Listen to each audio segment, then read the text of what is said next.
I'm Tom Gentry, and this is Men Who Talk. It's brought to you by Begin Again Institute, a 2-week intensive program for men with intimacy disorders in Boulder, Colorado, where my friend and co-host Ed Tilton is the Chief Operations Officer. Ed and I wanted to have a series of conversations on some of the barriers we see that prevent men from living more authentic lives. We want to underscore the fact that healthy men do talk. We want to help men who often do struggle with intimacy be more true to themselves. And we want to help people who love men maybe understand them a little bit better. So please listen in, subscribe to the show, share this conversation with someone you love, and enjoy Men Who Talk.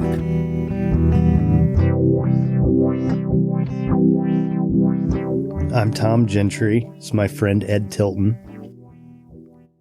Ed is the Director of Operations at Begin Again Institute in Boulder, Colorado. It's a program that treats men with intimacy disorders. This week, we're going to talk about how emotions are not gender dependent. Mm-hmm. And before I opened the room, I went back into some of what I've written to kind of jog my memory as to what I've written about this. And it reminded me how upsetting this issue is to me, actually. And I think specifically this idea of men needing to get in touch with their feminine side. You know, I do, you know, I'm open to the idea of masculine energy, feminine energy, divine masculine and feminine, all that stuff. I don't argue that culturally, in general, women are more emotionally literate than men. But I think that's because that's how we're socialized. And that's what we're taught. And the best I could gather, trying to figure out where this idea came from that women are emotional and men aren't, is I think it's somehow related to Carl Jung's work around the collective unconscious, where he identified that we all have feminine and masculine traits. And so somehow over time, that's all kind of gotten dumbed down to either women are emotional and men aren't, or that women are more emotional than men and men should not be emotional. And in my life, how that has affected me just as an adolescent and a young adult, I went through life assuming because I was having feelings that there was something wrong with me. Mm-hmm. And that to me is where it's really, really dangerous. And aside from that, it's just not true. It's not. I think probably it's true to say that men and women experience emotions very differently. But in terms of magnitude of emotions, you know, women having deeper emotions, I just don't think it's true. I think it's a total crock. It's just something that we say.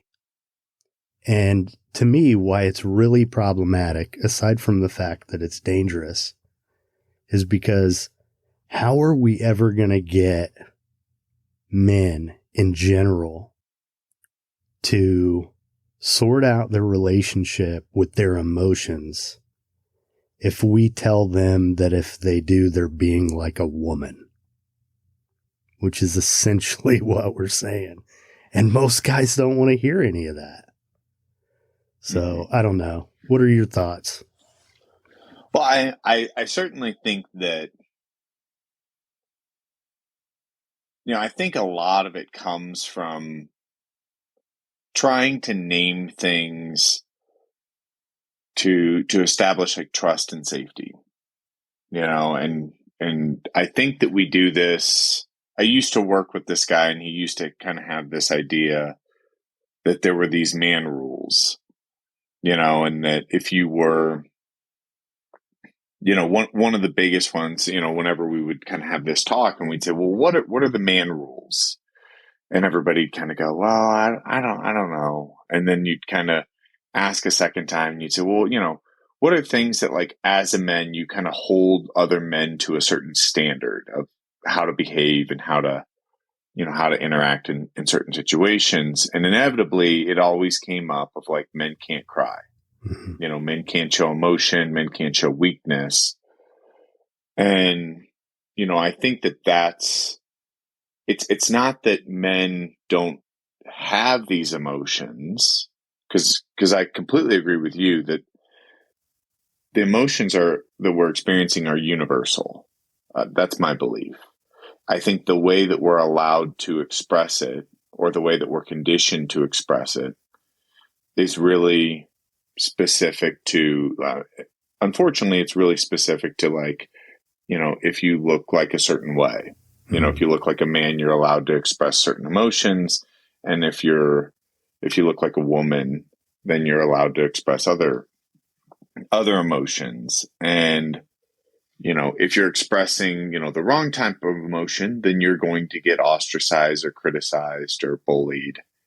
And it's kind of going back to this piece we talked about last week in terms of, like, tribal fit, and a lot of, you said it really well, so you probably have to re-articulate it, but a lot of a man's understanding of himself is how other men interact with him. Mm. And if I'm, and I would be one of the guys growing up that was described as being, emotional kid. Mm. And growing up, nobody ever said that as, like, a good thing. Yeah. Well, Like, for me, it that was sensitive. Yeah, I got that too. And it was typically my mom saying it to me as I would have a tough day, and she'd go, you're just a sensitive kid, or you got a lot of emotions.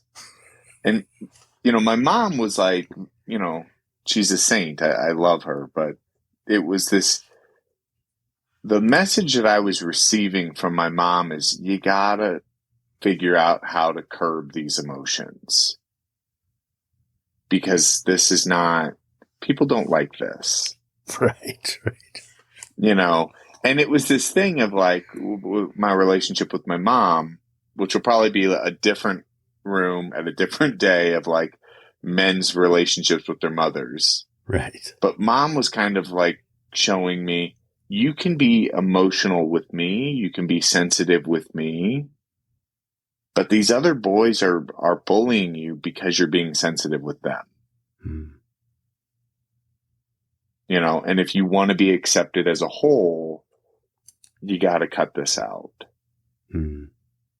Which was kind of the beginning, or the indoctrination, of my living as someone who identified as being emotionally illiterate.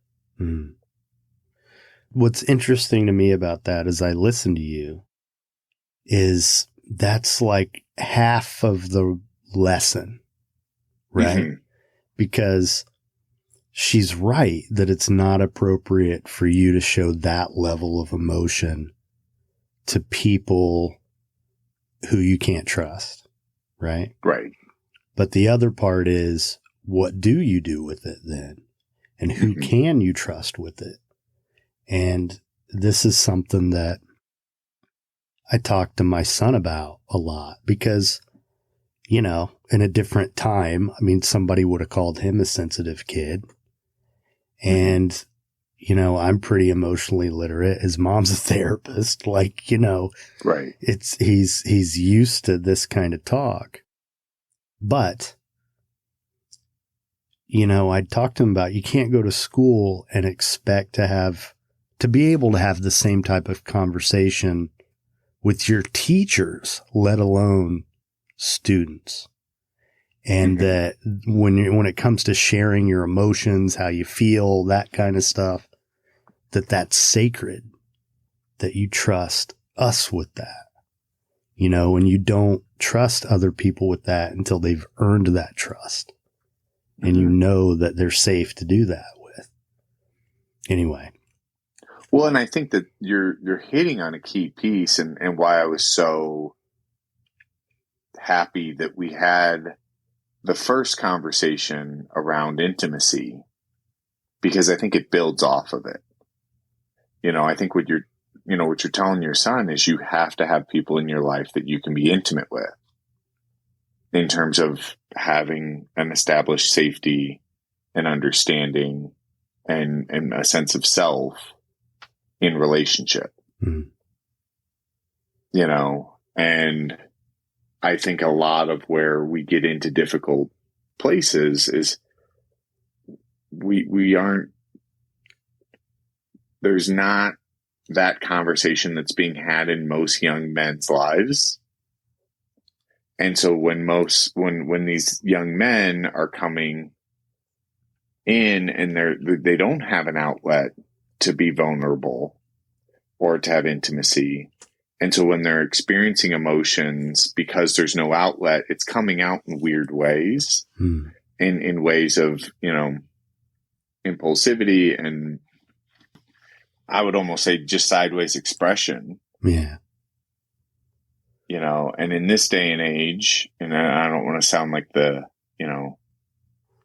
maybe I don't want to sound like I'm super,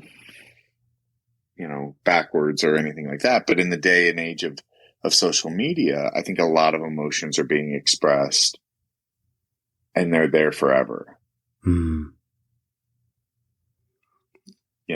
And this is something that's following a lot of our youth in a way that's very detrimental to how they can then identify and connect later on to others. Yeah. Well, one thing I'd like to touch on is the idea of containment, because that's kind of what we're talking about, to be able to teach our kids or learn ourselves to contain our emotions. And like as a society, we're all about that. Put a lid on it and seal it and never take it off, right? But the containment is keeping yourself under control behaviorally as you navigate through difficult emotions. And, as guys, I think one of our real strengths is to compartmentalize. So for me, it's like, okay, now's not the appropriate time to be sad or to be angry or to express frustration because I'm in a business meeting or whatever it is. So I need to contain that and set it aside, and later I'll call Ed. Yeah. Right? And so I think part of what has happened is that as the human race, of course, the guy chasing down the saber-toothed tiger doesn't have time to be sad. Right. Right. Right. And I think what needs to happen for survival is containment and compartmentalization. But it's as if we forgot about all that part and just know we're just going to erase the feeling. Men don't feel, men aren't supposed to feel. Right. Which is, again, like really dumbed down, not nuanced at all. Well, and I think the conversation too is, I see it very similar. And I think part of the conversation is we're talking about, I think we're creating a culture where we need to be having the conversation of accessibility versus availability, in terms of being able to tap into your emotion. And I think we always need to raising emotionally literate youth and for me, it's really about, me having my son being, emotionally literate is really saying, I want you to have access to your emotions when you choose to have access to your emotions. But I think so much of what we're doing in our society is not letting any emotion that we've decided is weakness or feminine or to be available, if that makes sense. Like you said, we're kind of shutting it off. Pretending it doesn't exist. Pretending it doesn't exist. And then when it does present itself, because, in the work that we do, at Begin Again with guys that have a lot of traumatic history, when it comes out, it doesn't come out, in a very quiet and slow process. It comes out in a very, explosive and destructive ways. Right. And that's when a lot of men, I believe, have this deep rooted fear that, like, if I access this emotion, it's going to consume me and it's going to destroy me. Right. Because I don't have an understanding of what it is or how it works or what it is in a relationship. And so I've just chosen not to engage at all. And I think when we look at a lot of men that have lived this life, it's essentially saying to many of the guys, we want you to paint us a really great picture, but we only want you to use certain colors. And I can't remember if you and I had this conversation, but it was like any color that is, any emotion that doesn't necessarily fit with what it is to, quote unquote, be a man is off the table. So now I want you to paint me a really nice landscape photo or a landscape with using six colors. No, I love that analogy, but it wasn't me who you had that conversation with. It's great. Well, and I think that this is where a lot of guys and, are living that piece of quiet desperation. Yeah. And I think it's not getting any better. You don't think so? I think there's hope. I mean, I'm not saying it's a lot better, but I would like to think it's a little bit better. Like you and I are raising sons. Yeah. Definitely. And, we know an army of guys who aren't meatheads. Right. Right.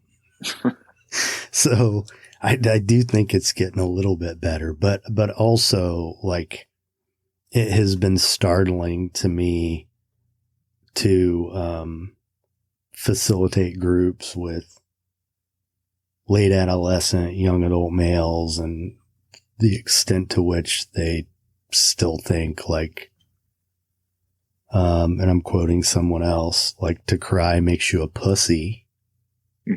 Like, I mean, I have had 19-year-olds say that to me as if it's just gospel. Right. And, yeah, it's still happening. And I think really another part of this is that, but it's not only guys, it's just worse with guys. Culturally, we numb ourselves. No matter what gender you are. And we pretend emotions don't exist. And we avoid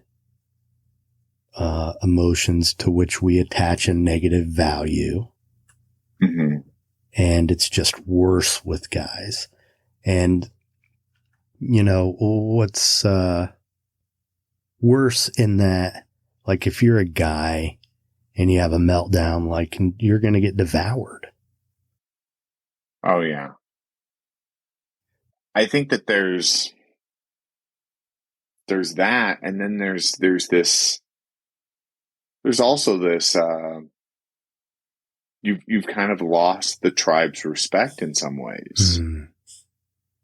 You know, I know a lot of guys where it's like, if, you know, their friends or their tribe is everything. Yeah.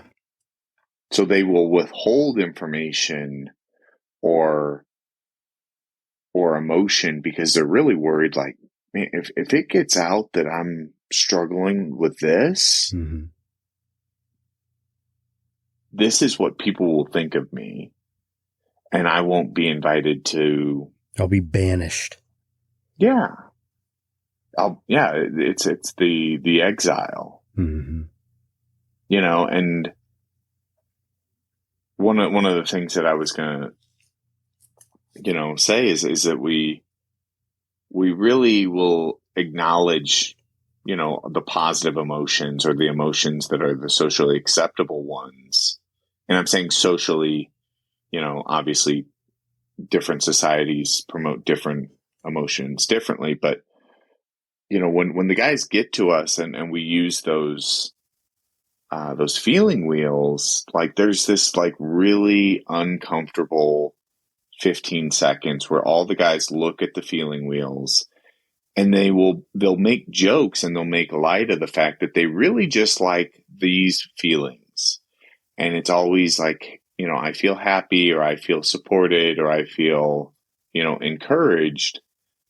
And a lot of the guys will stay at that surface, or I shouldn't say, they like to stay at that surface. You know, which is why I think, and I'm speaking for myself here in terms of, like, a lot of my connections that are quote unquote safe tend to stay at the surface. I tend to just talk about, you know, sports or the weather, Denver traffic, you know, because it's easier. There's no question of, like, what's below that. You know, it's the, how are you? I'm good. How are you? What's new? Lots of stuff. Anything new with you? No. You know, that quick exchange. It's really just a formality. Yeah, and I think a lot of men can confuse that with having friends. You know, if the more people that I associate in my life means that I'm safer, then in order to be safe, I need to stay on the surface. And in order to stay in that space of safety, I shouldn't share vulnerability or worries or fears. And we kind of touched on this last week, but if the person who, in my case, if the person who's teaching me about emotion, but only half of the conversation, if my mom is just teaching me about emotion, then a lot of guys, if we marry our moms, will then inappropriately or unintentionally utilize their partners in, you know, a heteronormative relationship as the person that they can only be safe with. Which is probably a good segue into, how is it then that as a man, you express your emotions in a healthy way, have a healthy relationship with your emotions, and retain your sense of masculinity, and also not repel the opposite sex, and also not be banished. Right? Yeah. And I think the most obvious part of that is that you have to be associated with the right tribe. You know, you have to associate with guys who are capable of doing it.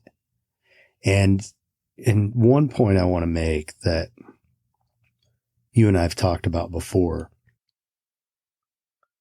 What takes more courage for a man? If you're in a group of guys, it takes so much more courage to actually just let loose and shed tears than it does to swallow them. 100%. I mean, it really does take courage. And so in that way, it is a bold action to take, to say, no, I'm going to feel, I'm not going to numb myself. I'm not going to sacrifice my vitality in order to, just follow social norms, right? To make other people comfortable that's a big element of this too. How uncomfortable other people get if I'm in touch with my emotions and I'm willing to be intimate, but they're not. People freak out. People get mad, I mean, people don't know how to deal with it if they're not like really in the same place that you are in their emotional development, right? Did I describe that clearly? Am I expressing myself clearly when you know what I'm talking about, but I do. I do know what you're talking about. I guess we'll have to ask the audience. Yeah. Well, and I think that part of it is we have to spend time with ourselves in order to better understand our emotions and our relationship with our emotions. And, I think you touched on it earlier of like just not numbing, and I think that, if the question is, how do we work to get in touch with our emotions, build connections, and have the right people in our life, it really, it starts a lot with us. Am I giving myself enough time to feel something? Or am I just hopping from one distraction to another? Right.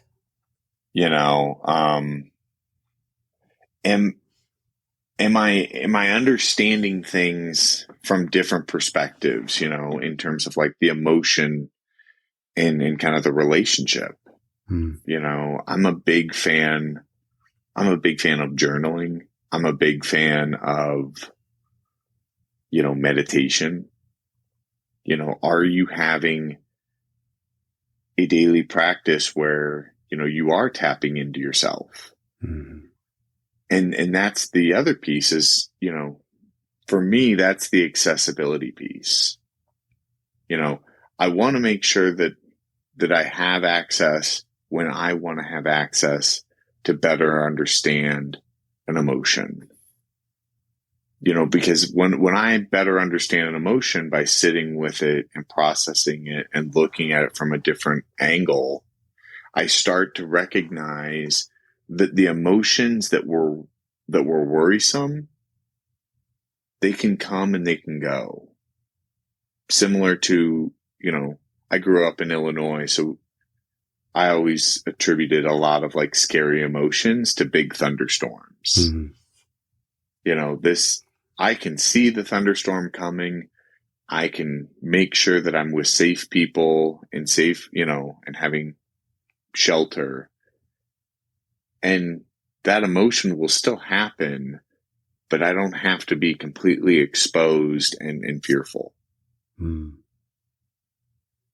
then ultimately being able to start to share that emotion in a way that like, I understand that this isn't going to hurt me.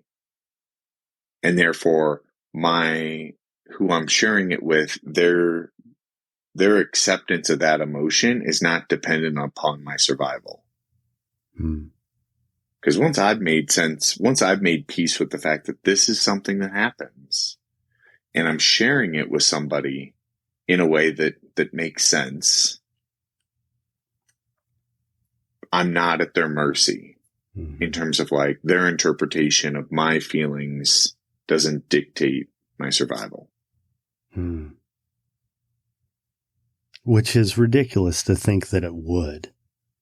But that's how we function. The same way, you know, you mentioned earlier how we just feel like, I know I have felt like at a different time in my life, if I actually like feel the feelings, like I might die, like, you know, like I'm going to explode or something. If I actually let the tears come out, or I think another thing is if I cry, I might never stop. Yeah. Well, and I think that, you know, I mean, so oftentimes the work that we do with the men at Begin Again Institute and also some of these other aspects in terms of just the work that we've done with other guys is that trauma is often rooted and it's deeply connected to emotion, memory, and behaviors. And so if my memory is my dad telling me to stop crying, or he'll give me something to cry about, and I can't stop crying, I cannot stop. The way trauma works is it doesn't have a linear understanding. So now I'm looking at emotions that are similar to the emotions that I may have felt when I was 4 or 5 or 6. And a memory and a response that's saying, no, you really are at fear of not being able to stop. It's illogical. You know, it's something that, like, at my age, I should probably know that that's not a real fear that I should have. But the reality is my brain has one job, and that's to keep me alive. And if my brain is telling me this is unsafe for your safety,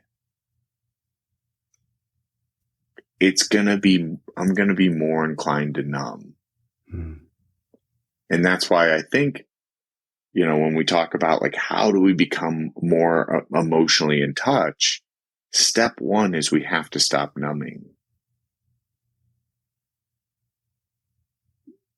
You know, because emotions are on the other side of typically what we're numbing. And so the other, I mean, and then I would say the last piece to that puzzle is we got to find some kindness and compassion for ourselves. Yeah. You know, and I'm not the first person to say this, but many people have said this before, like, I would not be friends with anybody who talked to me the way that I talk to myself. Yeah. When I'm in my feelings or in my emotion. Yeah. So. Yeah. And that kindness toward yourself is, you know, once I realized how deep some of the stuff that I was carrying around was and how little I was when it took root, it was easier for me to just like, man, give that little kid a break, you know? Give him a break. And probably in my work, I've realized over the last couple years, I probably say that more to people than anything else. You got to give yourself a break. Yeah. All the time that's coming out of my mouth. We need to be reminded. So what do you think? You think we should open the stage? You ready to do that? I am. Yeah. Okay. Let's get some hands up, people. And Tom and I have said a lot. We've said a lot. Any questions, comments? Hi, guys. Carl, good to see you, man. Good to see you, buddy. Really enjoyed the conversation. Thank you. I really loved what you were saying about the painting a picture with your emotions and having those limited colors. That was really interesting. So thank you for that. I really like that analogy. Yeah. Well, give us credit 2 times and then feel free to call it your own. Give Ed credit. I don't need credit for that. That was his. What are your thoughts on what we've been talking about, Carl, or any thoughts on how this applies to you or your experience with this?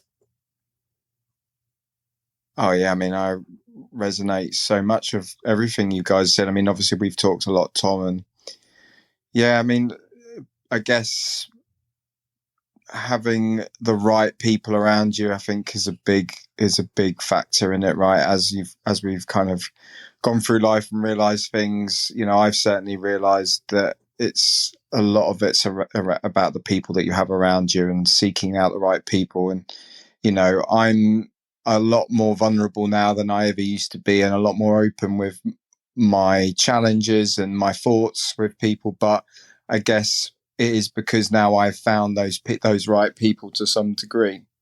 I don't think what you were saying, Ed, that obviously that surface level conversation that you have with people, and people do just think that's friendship. And I think as I've gone through my own journey, I've realized that wasn't friendship. It's the conversations that, I have with people like Tom and other people in my men's group and my other close friends, where we get into just have more deeper conversations about things that really matter.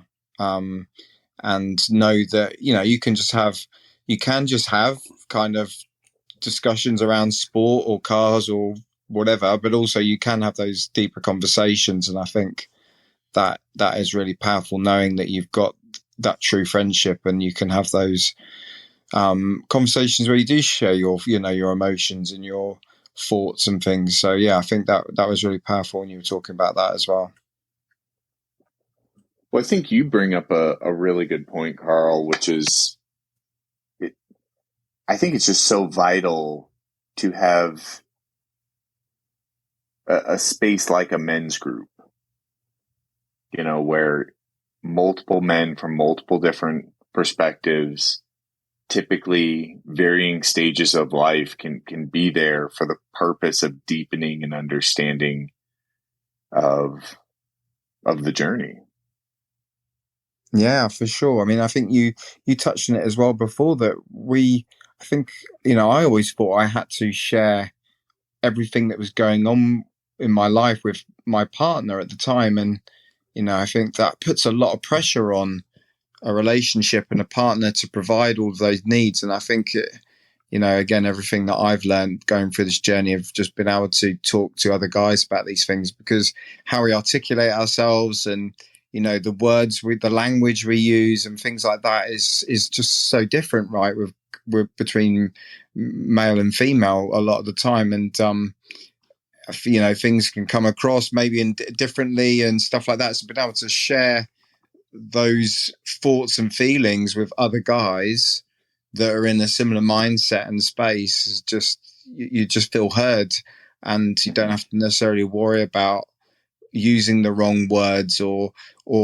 misstepping in how you communicate it when you didn't actually mean to communicate it, in a negative way or anything. You just needed to get out of your head. And I think that, that's so important. I've learned that you can kind of have that space with a men's group or, a group of brothers that you can, have that more honest conversation with. Mm-hmm. Yeah. It's, if there's a head start that you can get to all this kind of work for a guy, is to have other guys that you can talk to. I mean, it's just critical. It makes this so much easier and feels so much better when you have guys who you can talk to about the tough stuff, you know, and to be in a group of guys who you're going around and everybody's talking about their struggles, and, you know, it can get pretty heavy. And then, you know, what's beautiful about it is you go through the process and everything is said that needs to be said. And then the joke happens and everybody laughs. It's great, you know, but what we want to do as guys is just skip to the jokes, right? Mm-hmm. And it doesn't work that way. Pete, thanks for coming up, man. It's good to see you here. What's up? Hey guys, thanks for holding the space. Great topic. For me, you didn't talk about your emotions, you know, when I was growing up. You kind of tucked them away somewhere and you dealt with them on your own. And that manifested itself for me into becoming an alcoholic. And frankly, you know, what I was doing is pushing all the emotions aside and sort of everything I've gone through in life. And I won't give the laundry list. We all go through ups and downs. That's one thing I've learned about the human race, is that, you know, I would drink and use to just try to forget about that stuff. What I really, my emotions actually were able to come out when I finally succumbed to the fact that I was powerless over alcohol. And this is my story, right? That's how it happened. And I know it can happen in all different ways to people. And it was the first time I reached out kind of for help about that the emotional floodgates just opened. And like what I've learned is some of the toughest dudes, some of the strongest men and women can talk about their emotions freely, because guess what? We all have them. And, you know, one thing I think is good is that sort of mental health and any stigmas around that, depression, anxiety, drug addiction, alcoholism, I think what I'm learning in my recovery journey is it's sort of going away. I think it's a lot more like cool, for lack of a better term, for guys to talk about their emotions, you know, like women can, in my opinion, do better than us just in general. And when I do start to open up about things like I'm in a troubled marriage, you know, my wife has cancer, my job situation, my recovery, just real life stuff.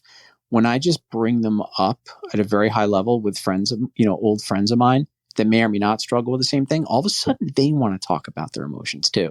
You know, it's like something they've been wanting to do, but they're just afraid to for whatever reason. But if I find that I kind of open up that conversation, and I find other guys are even willing to get into that. I mean, one example is I started a new job last summer, and I was playing golf with one guy who literally I'd met for like the third time, and we're playing golf, and somehow drinking came up. Well, it came up because he ordered a transfusion on the golf course and asked if I wanted one. And I recover out loud. I was like, no, you know, I don't drink anymore.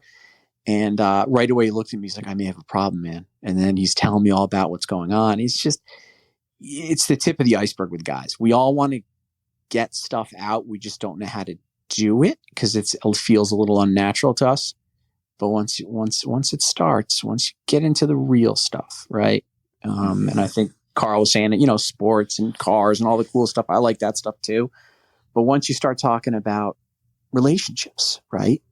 Struggles in life, it's all you have to bring up. Like, hey man, I'm kind of struggling. It's good to connect with you.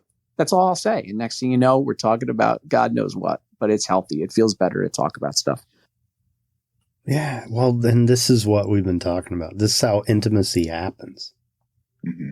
You know, one person is willing to take a risk, and then it emboldens the other person to match them, you know?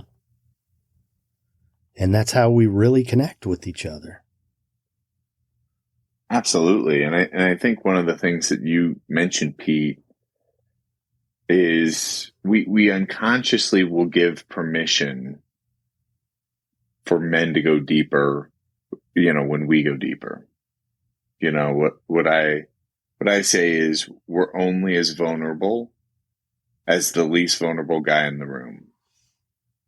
You know, and so when you're out with a golf buddy and you say, hey man, this is really great to get away because I've been under a lot of pressure because I'm going through something at home.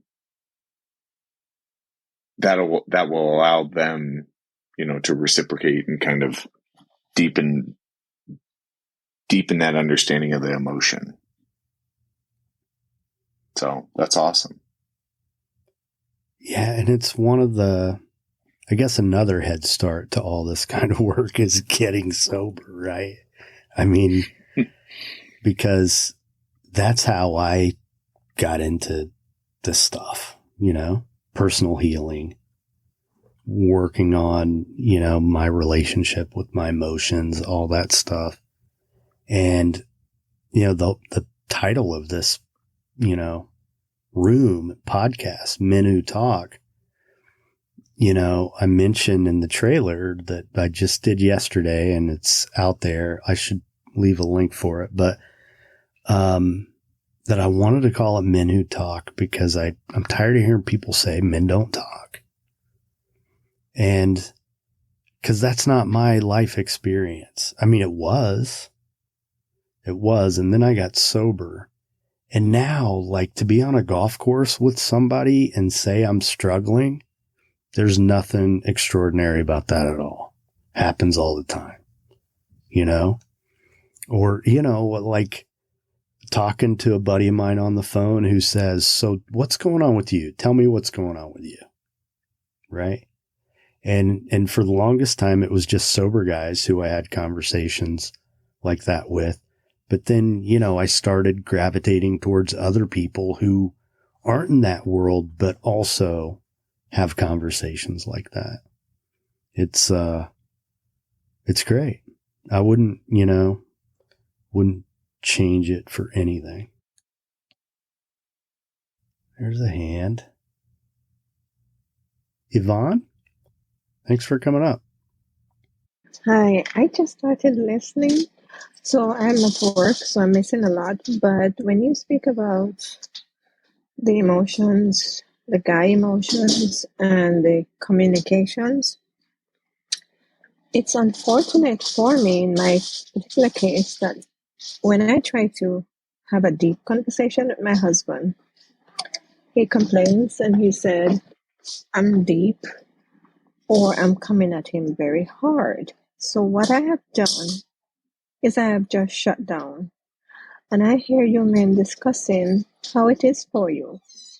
And the analogy about here's a rule. You need to fill in this page, color this page, but you can only use these crayons. I understand that. But my frustration is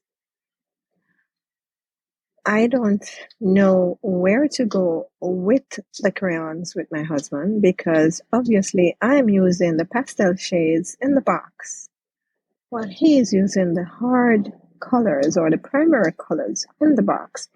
But I'm going to say, maybe has no respect for my opinion as a woman. And even though I said to him, you need to find a man that you respect and have a conversation so he can tell you how he deal with these things so you and I can deal with these things, because at this point I'm not at the edge anymore. I have fallen over. And with that, I am going to leave my mic and just listen to you men speak. I'm sorry to hear that, first of all. And this came up last week too, a little bit. It's not surprising to me to hear that. And one of the things that comes to mind for me is that, well, first of all, we can't make somebody feel, Mm-hmm. So there's that. We're not responsible for other people's emotions. And if someone is determined to be numb, we can't convince them to feel. And as much as I hate to say it, what I have witnessed in my life, what I've experienced personally, and what I've seen is that there is a reckoning usually at some point that, that coincides generally with some kind of low point, some kind of crisis or something like that. There's this author, Richard Rohr, who talks about how in life we go through always, at least once in the process of our adult lives, go through a descent and hopefully an ascent, you know? And like for me, a major low point, it was, you know, finding myself in the grips of alcoholism. And, you know, so that was the descent. And then the ascent began when I found recovery. And since then, there have been other descents that have been, you know, not as deep. But, you know, the beauty in all that is that that's when we grow, right? When we experience that really difficult stuff. And, you know, life deals us whatever it is, and then we have to come back. That's the stuff we really learn from. So, yeah, I don't know. Any comments, Ed? You know, I mean, not to dig too much into your husband's personal life, but a lot of the guys that can be described similarly typically have this piece where their understanding of self and worth and value in a relationship is about being a fixer, about, you know, providing and things related to solutions. And if we're unaware of how emotions are impacting us and how we're engaging in emotions, typically we can't offer a solution to our own problem. And therefore it becomes very difficult to have conversations about something we can't fix. You know, and so a lot of times guys will come to our partners and we're kind of speaking half the truth, you know, because at the end of the day, I'm going to share this with you, but I know what I need to do. So I just need to handle it. But this is what I'm struggling with. And so a lot of times what will make it really hard to get resolution with the emotion is the emotion that is expressed as anger. And it's hard to have empathy and an intimacy when anger's the forefront emotion. And so it sounds like you're offering some really great outlets, which are, you know, encouraging him to have people and space and connection where he can better understand that emotion so that it isn't just anger that's expressed. So I would say, Thank you. Just keep doing what you're doing. But also, you know, what Tom was saying is understand, like it's you can't ever make anybody feel a certain way, and you can't ever make anybody do something. All you can do is give choice. Well, and you made a really good point. One of the big, probably milestones in my development in terms of relationship skills was when I realized that, you know, and this was in my marriage, that, you know, yeah, as a guy, I mean, I want to fix whatever it is. So when my wife would come to me with stuff, which I might have said, you know, you're coming at me, you know, like whatever, you know, it's overwhelming. It's because I'm in the mindset of trying to solve whatever problem there is, when what she was really looking for was to be heard. Yeah. And so if I could just listen and hear her and not be so preoccupied with solving whatever problem I thought she was bringing to me, and realize that's not why she's doing this. She's trying to connect with me. Right. Then just, I could just let that happen. And the other thing I realized is there are a lot of times when that's all I want from somebody too. I just want to be heard. Mm-hmm. One of the things that's funny to me sometimes is, when I meet a guy who, I'm in this world where I talk about my feelings, and, there was a guy who came to our men's group once, and, he just wasn't, it just wasn't for him. But as everybody shared what was going on with them, I mean, invariably, every single one, he was talking about what they needed to do and what they should do. And like, he's coming at it from that point of view. And I think the other reason guys do that is because they're uncomfortable. It makes you uncomfortable if you're not in tune. So yeah. And I think the way I learned that lesson was my ex-wife saying to me, I just want you to hear me. So I would say, Yvonne, don't be afraid to just say, listen, I'm not looking for you to solve anything. I just want you to hear me. I'm trying to connect with you. Maybe that'll help a little bit. Get you somewhere. I don't know. Just a thought. This has been great, man. We always have fun. We always have fun, and I feel like we covered a lot. And I think for me, what, you talked about being a little nervous at the top of this. For me, the sort of mild anxiety that I experience is about, are we really going to cover this? Are we really going to do justice to this topic? And I feel like we did. So I feel like it's been a great conversation. And I was, do you have access to our little master list, Ed? So we can tell them what we're going to talk about next the week? master list. Let me pull it up real quick. Well, while I find it, if there's anybody that has a topic that they'd like us to explore, let us know. Absolutely. You can DM me or DM Ed. Yeah, we're happy to entertain anything as it relates to this.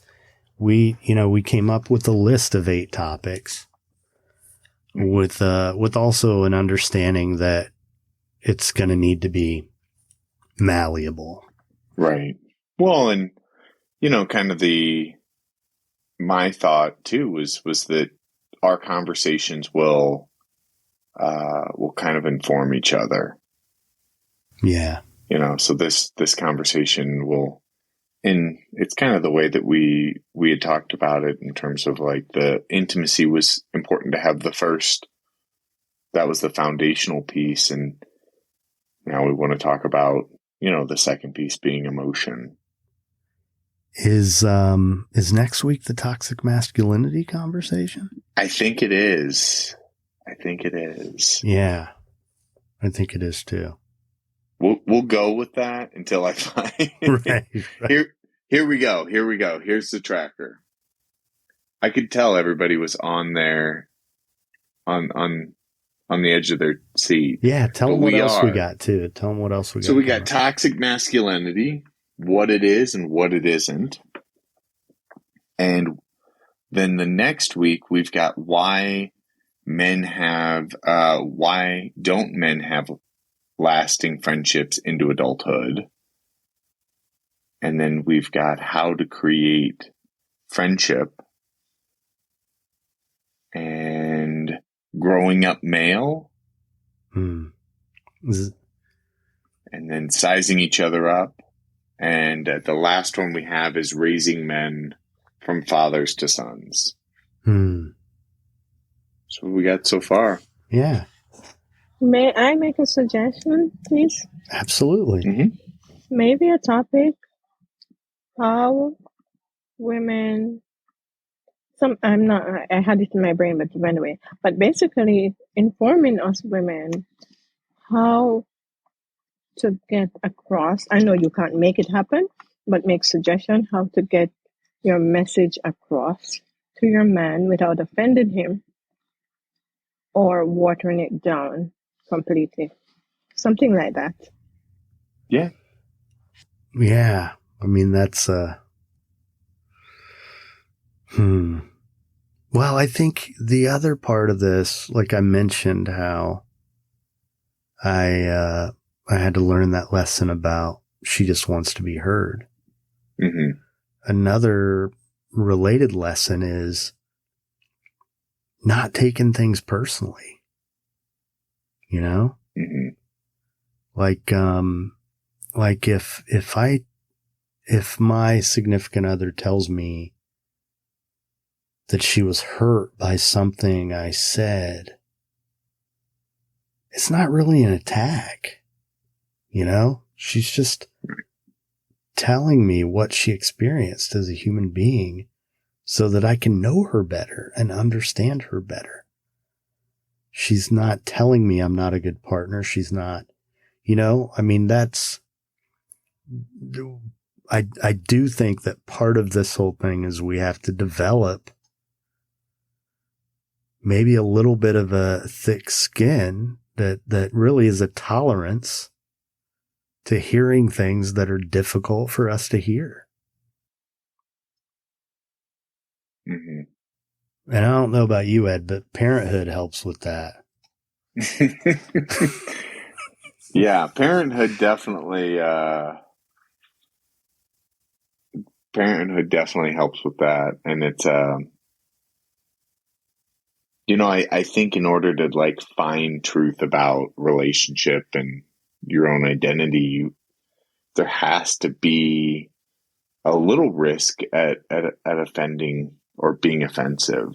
Yeah. Not intentionally offending, you know, it's not malicious, but you can't always you can't always keep it safe and expect deep connection.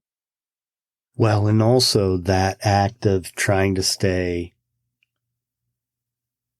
if you're inhibited in trying not to offend someone, then that's kind of your side of the coin of, am I really I'm withholding. Yeah. That's how I'm preventing intimacy, by holding back. That was my marriage. I mean, I could say all sorts of things about how my ex-wife was difficult in this way or that way, but in a lot of ways I didn't show up. Mm-hmm. And essentially when I didn't say how I felt, when I didn't say what I wanted, I was giving her a watered down version of me. I was not telling her who I was. Yeah. So then how can I expect her to deal with me as who I am if I'm not even telling her who I am? Mm-hmm. That's one of the tragedies in all this when we're talking about codependency now, really. I mean, that's the sad thing, because if we don't have the ability to even be who we are and let people know who we are, then how can they love us, really? Mm-hmm. Well, and I think our presence in the relationship, you know, becomes as small as what we feel like needs to fit in to avoid offending. Right. You know, if I just get really small and keep it really safe and really tight, you know, I won't become a burden. I won't be problematic. I won't be, and like you said, you know, now we're kind of diving into the realm of codependency, but. Well, and then what that leads to is eventually there's none of you left. Right. Anyway, well, I love how we can just like go off on tangents like this. It's great. I love that people haven't left when we go off on tangents. Yeah, I love that too. I appreciate you guys coming up and being here.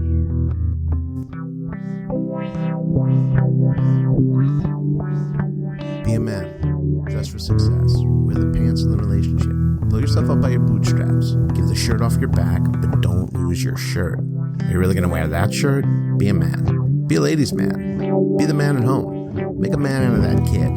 Sometimes you have to manhandle a situation to show them you're the man. Act like a man. Be the man at the gym. Is that all you can lift? Man up. Whoops. Man down. Be a man. Carry on. Carry your weight. Carry your water. Carry the ball across the goal line. Be a man. Take a chance. Take a risk. Take the job. Take the money. Don't take more than you give. Don't take any crap. Be a man. Be the man at your job. Work like a man. Be successful. Hustle. A hardworking man is a happy man. Never send a boy to do a man's job. Be a man. Take it seriously. Take a joke. Never let him see you sweat. Drink like a man. Smoke like a man. Fight like a man. Be a man. Tough it out. Don't cry. Don't complain. Don't worry. And don't trust doctors. Die like a man.